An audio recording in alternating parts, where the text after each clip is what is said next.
Alright, I did my presentation on gross motor skills and what they are, what the importance of them, improving them, and how you can help. So first off, what are gross motor skills and what do we think they actually are?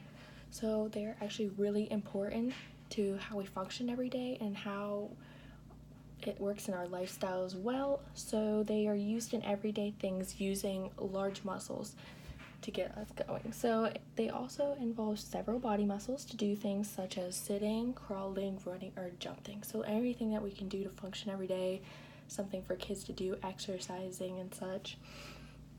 They also are skills involve coordination of the muscles and the neurological system.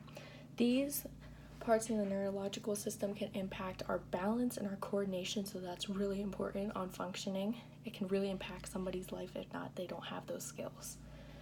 Also, they are related to other abilities such as body awareness, physical strength, and reaction time.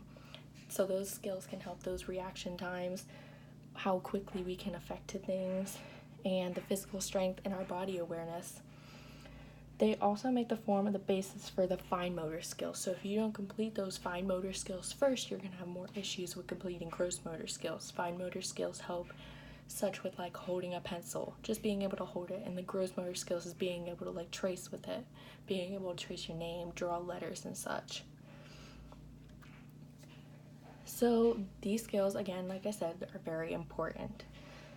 Movement plays a huge role. So getting kids active, moving around, helping those large muscles. They also help a child gain strength and confidence in their bodies, her bodies, being able to crawl, jump, run, being able to do those things builds good confidence in those kids. Also is important for a healthy lifestyle. Again, it affects the functions, so you want to have an important, use these functions to have a good lifestyle. Also, it helps the child's ability to do more complex skills, such as playing any type of sport while they're in school. They want to be able to do these things, not be prevented from doing them if they don't have those skills. Also, running, jumping, throwing, or catching, those are all important to gross motor skills. If they can't get them, then it affects also their lifestyle again and does not build the confidence that they need. Also, it is important to help children perform these everyday functions. Keeping on top of it will make it better rather than fall behind and risk not working on these skills, not having these skills. It's best to help them every day. So I chose 3 websites. These are not interactive games, but games that parents can help or teachers can help with their students or child every day. So the first one I have, they are apps that can help develop the physical or motor skills. And on this website, it provides apps, it provides the rate of them, so such as the skill development, how easy it is to use, and how fun it is towards the child. So I'll show that.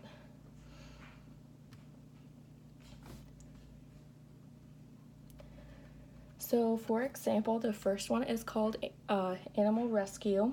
At the top right here, it shows that the fun level is at least 3 out of 5. The skill development of it is at least 3 out of 5, and it also is a 4 out of 5 for how easy it is to use.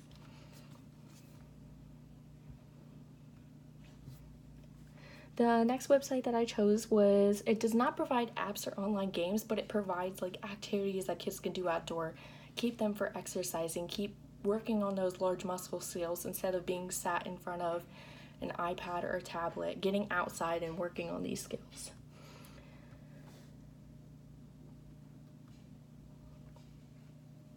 So things that they can do outside are such as you can go hiking with your family, walking uphill works on those muscles, especially in your legs. You can work on doing hula hoops and jump rope because this helps the jumping skill and balance and coordination while using a hula hoop. Also bike riding, which helps with balance and coordination again. Such fun skills that they can do outside that keeps these large muscles keep going with the skill. The last one I chose was another fun website that provides apps that parents or teachers can find on the App Store, just simple apps that you can find online. So let's see, for example,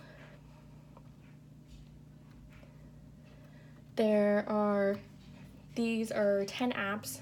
This website provides 10 apps to help with motor skills.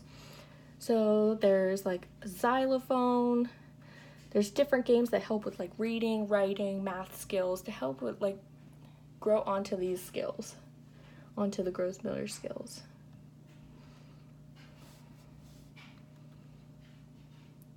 Okay, so instructional strategies, the 3 I chose are to make it routine. Do something that the kids can do every day that will be built into your lesson plans, into your your teaching strategies. So such as adding movement during transitions from like table to table. If you have like different, like a math area, a writing area, reading, when they are up with that, they can transition by hopping or skipping, something to help with those muscles and movements, also with coordination.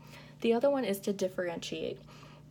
So this is where you can determine the student's abilities, what they can do, and then coordinate gross motor skills with it. Also modifying learning environment, so not just the same things every day, like the size, weight, texture of the play materials, but also the process by using visual supports, which can help build learning and skills. Also, my personal one that I like is frequent and brief motor breaks, 5 to 20 minute movement breaks.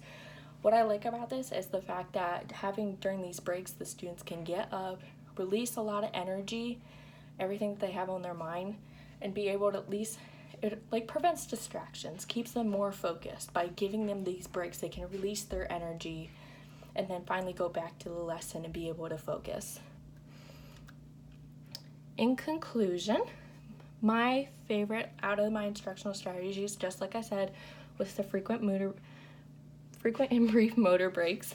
And like I said, it helps release energy, it gets their body and muscles moving, and students can get easily distracted, so the breaks help them more focus and also reduces stress, because during those breaks, they're not building up stress just by sitting through the lesson constantly and not being able to focus. So being on these breaks, they can release stress, release all the stress, and be able to come back to class at least focused and not distracted.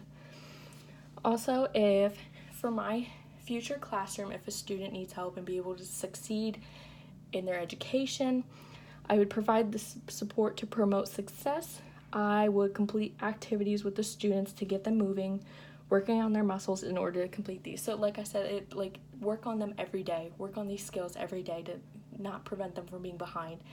Even work on fine motor skills if they need to, but gross motor skills are also important to build on, to help those large muscle movements, keep them active. Also, I would include some activities outside, like to get them active, so they're not always sitting inside of a classroom, not always getting distracted. There's a lot of outdoor activities that you can do when it's warm out, play like soccer, do jump rope, and coordinate games that have those fun things outside to do. Also, provide activities to help with balance. I feel like this is key because you need to help with balance and coordination. It'll help with those muscle movements, so like such thing as a yoga or balance memes that they can use in like an area where they can reduce stress, have some fun while doing it. But yoga is also relaxing and will help reduce that stress on their mind. And these are my resources.